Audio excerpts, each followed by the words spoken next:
rùa lên. Ôi trời ơi, ôi vất vả quá. Ôi gắng sức. Ôi gắng sức quá. Ôi trời ơi. Ôi trời ơi. Ôi cái mông cong kìa. Ôi cái mông cong. Ôi trời ơi cái mông cong. Ôi trời ơi. Ôi.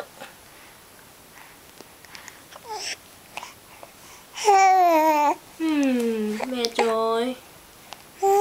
Tôi mệt rồi, lại ngồi mút tay à? Lại ngồi mút tay rồi. Mệt rồi. Mệt lắm mẹ. Con chả lấy đâu, mệt lắm. Đây, lại tiếp tục.